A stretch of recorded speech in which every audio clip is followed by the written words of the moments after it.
Okay, so hi everyone and welcome back to our weekly live lecture. This week I will be speaking with Leah from the Coliving Consultant about guest experience consultancy for co-living spaces. So welcome, Leah. Hi, thanks for having me. Yeah.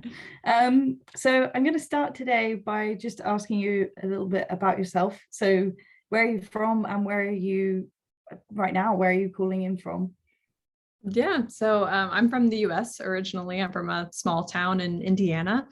And right now I'm in Cape Town, South Africa. I just got here a couple of weeks ago, so liking it so far. My first time here. Yeah. Nice. So I'm going to start from there and just ask you a little bit about yourself. So perhaps if you can start with giving me an introduction about what you do as a co-living consultant, and kind of what your job is. Yeah, so I am a consultant for co-living spaces. So I work specifically with co-living spaces to design and enhance their guest experience. My background is in hospitality and entertainment. So I kind of came across co-living when I was traveling as a nomad and shifted to do what I had been doing before, but I do it now for co-living spaces. So I work one-to-one with spaces to help them go through each of the touch points of the customer journey and look for ways to build community and, increase engagement within their spaces. So. Okay, so you started within hospitality, right? Yeah, so I actually. Sorry, yeah, you go for it. I went to school for music business actually. So I worked in the music business for years and years, booking musicians and coordinating events across the US. And then it was mostly a 9-to-5 job. It wasn't really what I wanted it to be. So I ended up working on cruise ships and hospitality for a few years. So it kind of got the travel bug going there, I guess, as far as moving from destination to destination. And I always say cruise ships for me, it was like a giant co-living space. You have such a strong community amongst the crew there that it's just easy to fall in love with that kind of life of travel and community and all that. And so I kind of, when I started traveling after ships, I just really missed that community piece of it. So I was able to find that in co-living spaces, and that's kind of how I fell into what I do now. So when you, I guess, finished working with cruise ships, did you take some time off to go traveling, backpacking, or were you still working and traveling? Yeah, I took some time off and I was with my family for a little bit, had some things going on. And then I decided to go travel by myself first. That's kind of, I didn't really set off to be a digital nomad the first time I left. I just wanted to do a little bit of traveling. And I think along the way, I stayed at a co-living space in Lisbon. And I'd always heard about digital nomads and long-term travel, and it was something that I always wanted to do, but I just had never met anyone who was actually doing it. And I guess the first piece of it for me was when I met people who were actually living this life in Lisbon. It kind of made it sound more attainable. So that little trip that I initially took ended up being just me continuing to figure out how to travel and how to make money so that I could keep doing it, because at that point it was just no turning back. When you can see something is so close and other people are doing it too, it's so much easier to figure out. So yeah, I started doing some freelance work in social media marketing to start. Just did some random pieces here and there until I was able to transition into my own business. But yeah, that's my. So did you start freelance work, or did you start kind of like drawing up some plans for work whilst you were still traveling, or did you return back to the US and then kind of sit down and decide that's what you wanted to focus on? No, I ended up, I had saved up some money before, so I didn't need to work for a little bit. I knew I wanted to travel for a little extended period of time. So yeah, I traveled in Europe for a little bit, and then I came back to the US, still not a home base. I didn't ever really have a home base after ships. I had a house in Austin at one point, but gave that up when we were on ships. And so then I started traveling after that. So I guess I've been a nomad since ships, since I haven't had a home base in 6 years, I guess. But yeah, for me, I just started taking on freelance work gradually when I saw some opportunities come up. So I would just take bits and pieces at a time where I didn't really need steady income, because I had assumed that I was going to take this time off to travel. And then slowly, it just kept adding up until I had an actual job. So So were those the freelance bits of work, were they remote? Yes, yeah, it's always been remote. Yep. Mm-hmm. Okay, that's really cool. So you kind of started to build up your work online as a remote worker whilst still kind of like traveling in a sense, and then gradually kind of developed into a full-time digital nomad as such. Correct. Yeah, I think that was just the way I needed to do it for me to feel a little bit of safety, to know that I didn't have to put that much pressure on myself to find a remote job and to start a business and for it to work. I think knowing that I had that a little bit of cushion there to just travel and kind of feel out what happens. And that worked for me because I ended up finding out what it is that I wanted to do along that path. I don't know that I would have found it otherwise. So yeah, lots of ways to do it. Yeah. So at what point did you decide that you wanted to go into co-living consultancy? Like when was the transition from picking up freelance work to becoming a consultant? Yeah, I guess it's been a little over 2 years now that I started the consultancy, but I knew that I wanted to be involved in the co-living world when I first experienced it, in Lisbon for the first time. So that was a few years ago. But I guess I didn't make the full transition until maybe a year later, a year of doing the freelance work. But I mean, it's always a work in progress. I had the idea for the business and then, slowly kept getting clients and getting it all figured out and all sorted. And now I feel like I'm in a good place. I'm a couple of years in, so. Yeah. And I guess at what point did you kind of realize that there was such like an industry for co-living? Because I feel like well, for me it's still quite a new concept because I've worked in other areas in adventure travel, and kind of since COVID I've really discovered the co-living community. At what point did you see potential for this to kind of turn into a career path, like going from hospitality and event organizing to transitioning into co-living consultancy? Yeah, I mean, I saw the value in co-living right away because for me, I didn't start traveling till I was older. I missed the boat of, being a 20-something backpacker. And I thought that community experience was just for, 22-year-olds living in hostels and doing that sort of thing. And I didn't realize that there was a more, elevated form of shared living in which you could be, in your 30s or 40s and live with a group of like-minded people and still be professional and focus on your career and get things done. And so as soon as I discovered that that was a thing, I think that just resonated with me right away, because that was kind of my fear going into it, that I was going to be surrounded with a bunch of kids and that I wouldn't fit in. But co-living kind of offered that opportunity to still have community and still have connection when you're traveling, but also still be professional and still, have career goals and that sort of thing. So I knew that there was an industry for co-living. I think it's really, really exploded since the pandemic, which I think people were concerned going into the pandemic that, shared living and all that doesn't really work well with pandemic. But in the end, it's really pushed everyone forward because there's so many more remote workers and there's so many more opportunities for people to want community and to want to live with other people and to have those shared experiences. So it's really seen huge growth in the last little bit. So I think it's growing more and more, but it's always been around. So I saw on your website you have a section called hybrid hospitality. Would you be able to tell me a little bit about that and what exactly that is, the kind of work that you were doing?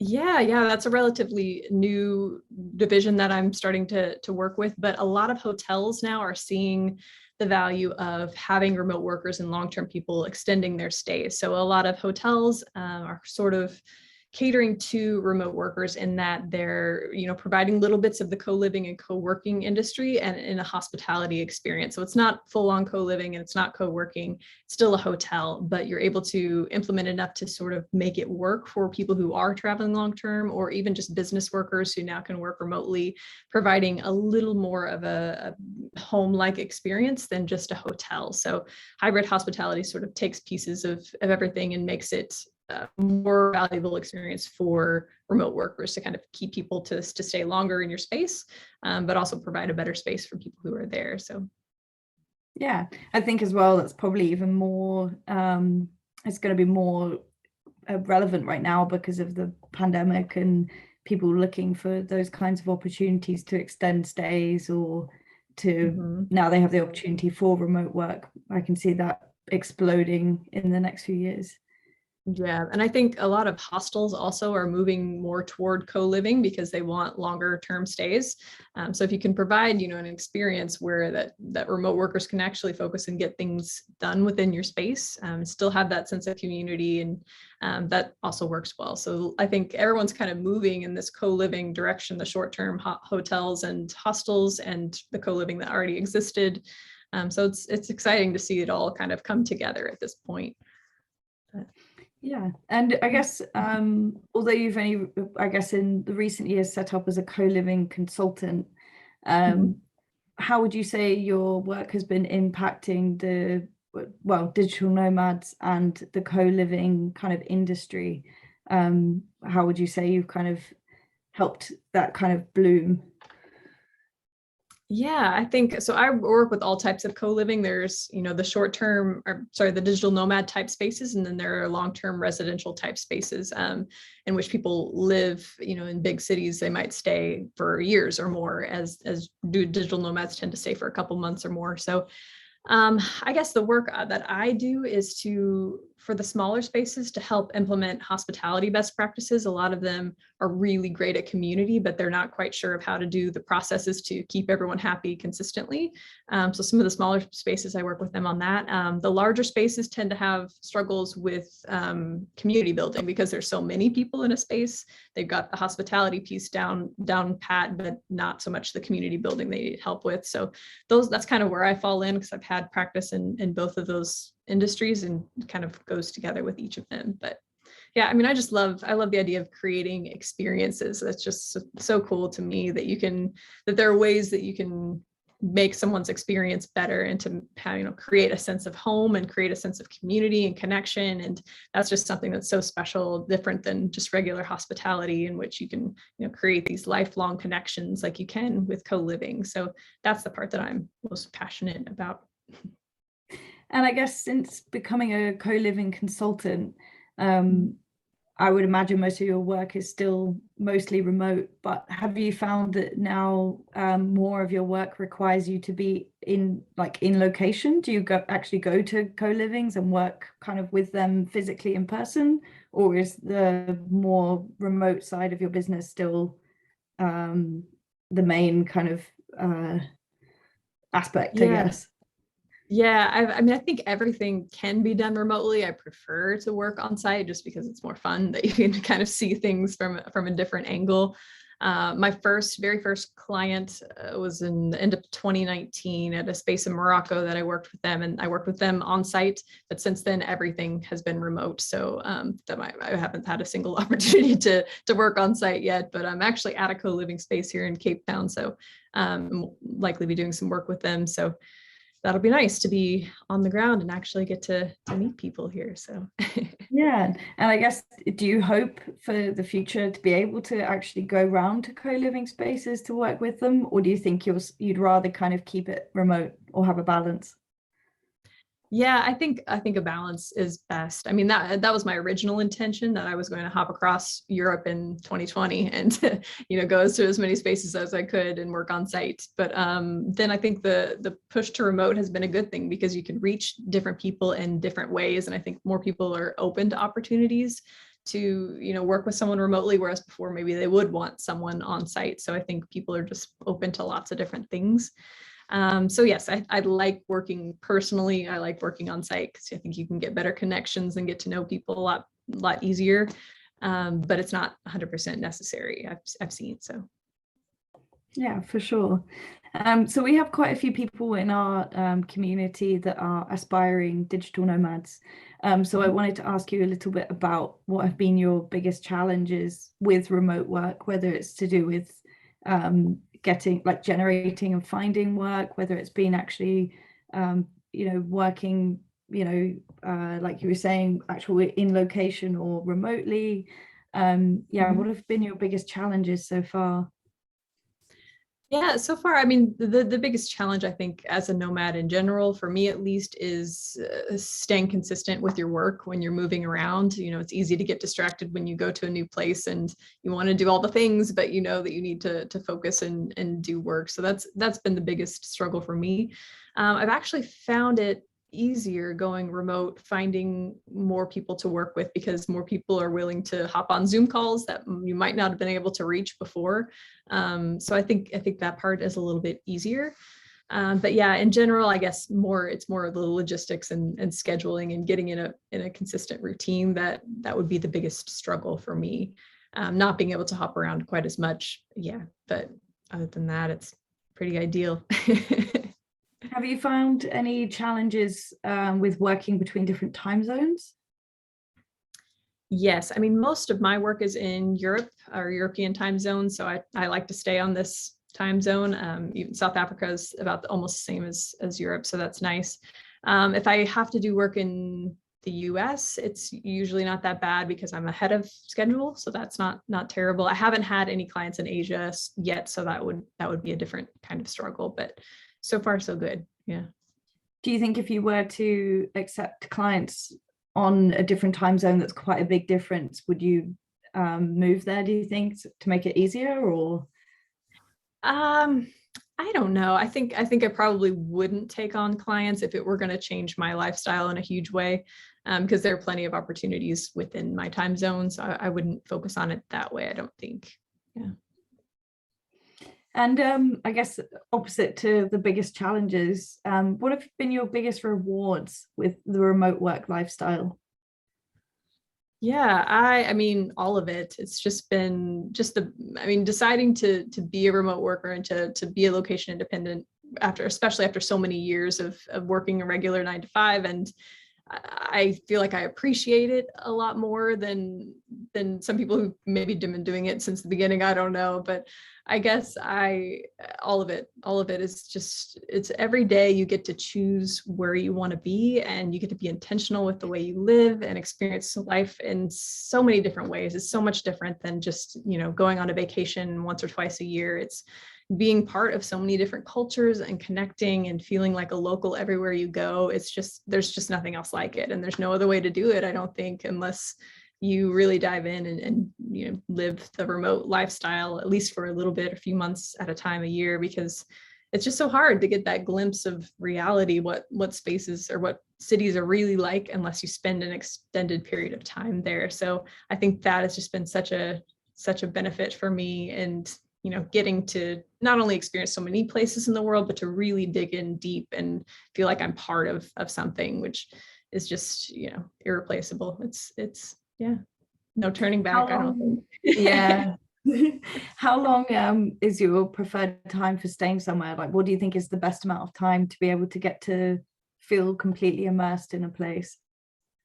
Yeah, I would say, I mean, I tend to stay as long as I'm allowed on my visas. So I'll be in Cape Town for 3 months here. I was in Tanzania for 3 months before this, and Bulgaria for 3 months before that. So I just tend to stay as long as I'm able. But I say at least a month anywhere is a good, I don't know, feel for what it's like. Longer if you can.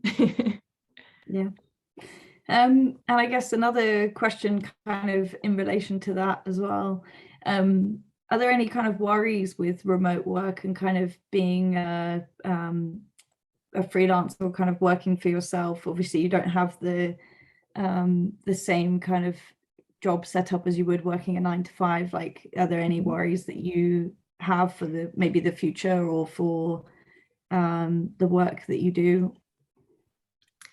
I don't, I really don't think so. And that in terms of, I feel like there's always enough work, and now there's even more work as far as remote opportunities. I think there's just going to be more and more things available to us. So I don't ever worry about that piece. Right now I've tried to find clients. I'm looking to find some that are more long-term, because it can get exhausting doing short-term things every once in a while. And there's a lot more short-term work available these days, but no real worries. I think these are just going to keep growing and growing from here. So it'll become more of the norm. I think more and more people will be doing it. So, I mean, there are pluses and minuses to more opportunities, but I mean, in general, I think it's all positive. Of course, yeah. Do you think you'd ever return back to a job in one location? No. No. No. In a job that would make me be in one place, you mean? Yeah, Forever?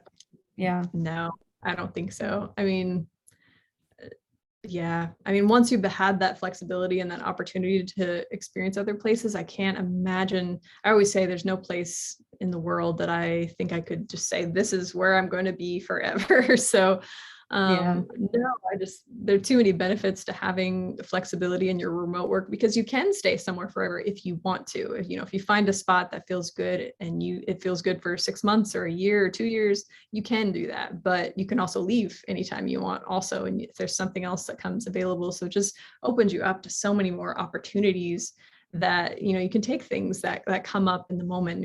It doesn't feel so heavy and so stuck like having a regular job in one place with a house and lots of heavy things keeping you keeping you there. So I don't know. I think being light and having opportunities is too freeing to go back. I guess, but that just kind of made me think about lifestyle choice. Do you always stay in co-livings when you move around, whether it's for work or not, or do you also prefer to have your own space as well? Yeah, I go back and forth. I wouldn't want to be in a co-living space all the time for me personally, because I like going in between having my own apartment and then going to co-living when I feel more community. Really great co-living spaces generally are great at giving you private spaces, so you don't feel like you're pushed onto community all the time. But for me, I do like to have my own house and my own space every once in a while.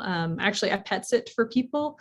That's kind of how I started traveling, is that I'll live in their house in exchange for watching their dog sometimes. So for me, it works out. And that when I want community and I want to be around people, I can stay at a co-living space. And I want to be by myself and feel like I'm at home with a dog, then I pet sit for somebody for a month or so, or get an Airbnb for a little bit. But it's nice to have that option, because especially with co-living growing as much as it is, their space isn't across the world. So if ever you feel like, hey, I want to be around people, I want to have events, and I want to go, have wine and dinner with people, Yeah. that I just met, then co-living is your option, and it's always there. So it's fun to hop in and out.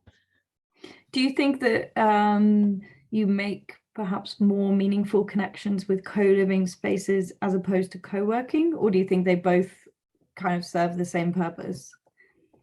Yeah, I mean, I think there's just no replicating what you experience in a co-living space. When you're living with people and you're working and you're making meals and you're seeing them as often as you do form connections really, really quickly. With co-working, if it's done really well, like, we were in Bansko co-working. Bansko is a great co-working community. I've never seen anything like it as far as the level of connection and community that's found there. So there are ways for co-working to be more than just co-working and to be a true community. There are just fewer of those, I think. Whereas with co-living, there's almost always an underlying community if done well. So yeah, it's different, but it's possible to do it with both. And it just depends what works for you. And with some co-working communities, it's great because they're so strong and there's so much happening that you can live by yourself, but still hop into community when you want. So it's good in that balance kind of way too. Yeah. So we have some questions coming in from the audience. I'm going to start with the first one, which is, what are some of the downsides of living in a co-living space? Some of the downsides, I mean, I always say co-living isn't for everybody. If you're someone who doesn't really like to share spaces and you want to have 100% all of your own thing, it's not for you. But I do say, if you are an introvert and you're worried about trying co-living for the first time, you definitely should, because introverts, it still works for you because you have your own room. Typically you have your own bathroom, usually, not always.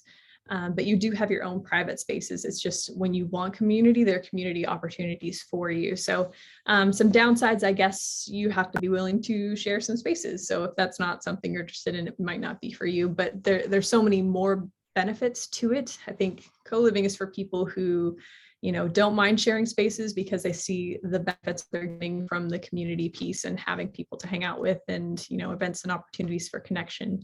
So pluses and minuses depending on what you're looking for at any given time. Yeah, and another question we have is, how do you create a community feeling in a co-living space? Do you sometimes find that the people just don't connect with each other? Yeah, I think it depends what type of space it is. For me, that's the part that I love, is that I can kind of look through all the touch points, and there are methodical ways to create community if you are really intentional about it, especially with the onboarding piece. So when you're onboarding new guests, it's really important that you integrate them into the community really quickly. And there are ways to do that from, the first time you talk to them to the way that you introduce them to the group and how you have your communities and events sorted. So there are ways to do it that way. But yes, sorry, repeat that second part of the question. Do you find that the people just don't connect with each other? That they don't connect. I think it's important to kind of, if you're thinking about operating a co-living space, that you are focused on your demographic. Specifically with digital nomad type spaces, it's very easy to get people to connect because everyone has so much in common already. They're into travel and work and remote, opportunities, and it's like connecting with different cultures and different people. So it's very, very easy because all these people automatically generally have things in common. If you're starting a space, in a city in New York or London, and it's just for people who want to live together, I think, sometimes you can come into clashes. So it's really important that the operators are clear on what the space is about, and being clear on what co-living is, what the expectations are, and then being clear on what happens when people don't get along and what your protocols are there. So it's important to kind of lay all that out. But for the most part, another question we have it's an interesting thought, because not everyone is always going to get on, and kind of figuring out how you deal with that is an interesting thing to have as a backup plan, or to have a kind of protocol for dealing with that. We have another question. Does it make sense to have co-living spaces for specific types of people, perhaps in the same line of work? Yep. So there are lots of different co-living spaces popping up, but like I said, there's spaces for digital nomads. There are some spaces that are focused on a specific thing, like health and wellness is a big one. There will be a lot of people who, this is the place you go if you want to, be healthy and do yoga on the roof and have, running groups and all those sorts of things. There's a space in Lisbon that I met a girl, and she's opening up, and it's art focused. I met someone else who's focused on, there's another one in Lisbon actually that's about, for creators, and they kind of have spaces where, you can rent out space to create your art and that sort of thing. So I think it does work really well if you're focused on a specific demographic or specific interest, because it automatically draws in people who are more likely to get along and that have that, similar drive. I've seen spaces for entrepreneurs specifically. There was a space in London, and it was they had their houses divided into sections. This is the food house, this is the group of, tech people, and that kind of worked also. So yeah, I think there are lots of different concepts popping up, and lots of ways to find your group, which is kind of what co-living is all about. Is there a co-living space that you've worked with where you've kind of helped them figure out what that almost like theme is? Or is there a project that you've worked on that's been kind of interesting or a bit different to kind of help them decide what their audience is? No, so far everyone either, knows what they're doing. I think it kind of comes from within. If they have a passion about one specific thing, then that's what they want their space to be around. But no, I haven't really done anything where I, given ideas or told them what it is, because most people have in their head what they like. But I would say in general, the niche focused co-living spaces, there aren't as many of them as just, general community focused spaces. I would say the biggest niche would be the digital nomad spaces, because there are lots of those in general. But it's all in what you want to do. And that's what I think is so special about it, is that there's so many different types of connection and types of community. And it's such a cool way to find it, you know, that you can just live in a house with people that are cool and that you're going to enjoy spending time with for short periods of time. And if you love it, then you can stay forever. And if you don't, then you can, you know, find something else. So it's just a really cool opportunity, because just never seen anything quite like that before. I mean, people have been living in communities for ever and ever and ever, but not in these modern days in which, you know, we're so used to growing up and getting a house and living separately, and that's the end of living with your friends. And I think co-living has just sort of shifted things in a way to make it okay to live with adults and cool people as you get older. You know, it's just an interesting thing, and I think it's going to continue to grow. So yeah, I was going to ask actually, how do you see the future of co-living? Like, what do you think is to come? yeah, I mean, it's just gonna keep exploding, because it's just met so many different needs, especially in this time. You know, there's, like I said, there's the residential co-living, some of the high-rise spaces in cities, which makes it, you know, more affordable to live in, you know, in bigger cities, but still offer community, which is especially hard to find when you move to a new place. So that is something that people are really craving. There's rural co-living is making a big push right now, you know, in some of the places like the Digital Nomad Village in Madeira, and there are different villages in, you know, Italy and Spain, and governments are kind of pushing to, you know, revitalize some of these spaces where places and that people haven't been, and that kind of need an influx of young people, young remote workers. And so there's just so many different opportunities for co-living, and it's popping up in different ways all over the world, not just the digital nomad spaces. So I think we're just going to find different types, and it's find just more and more growth. It's, yeah, I'm in a lot of the co-living industry groups, and I think it's just even before the pandemic, people were, you know, really seeing such huge growth, and then just after the pandemic, it's just been you know, a slight downturn during the, you know, first few months, like everything, but it's just been slowly, and now we're just seeing it taking off from here. So yep, yeah, continue. it's exciting. Yeah. So I just have one last question for you, and then we'll wrap it up. Is there a piece of advice that you would give to our audience for anyone who's aspiring to be a digital nomad, or perhaps already is? Yeah, I would say for anyone aspiring to be a digital nomad, I would say to not worry so much about making a plan, and to just do it and to figure out a way to do it. Because I think if I would have sat in my apartment and tried to come up with the perfect plan of, you know, what business was I going to start and how is this going to work, and it would have taken me forever and ever. And just going for it and saying, like, this is okay, we'll just see what happens, and maybe I'll figure it out. That is me, and I've been able to keep figuring it out for the last few years. And so yeah, I would just say just do it. And I guess for people who are nomads already, my advice to you, if you haven't tried co-living and you're considering it, I would definitely give it a try. And if you have any questions or want to know specific, you know, places that you should go, just let me know. But I think everyone should give it a try, at least at some point, even if you think it's not for you, because you'd be surprised, you know, what you can get out of that experience. Thank you. Okay. Yeah, we'll wrap it up there. Thank you so much for joining me today. And I hope you enjoy the rest of your week. Thanks. Yeah, good to see you. Thank you.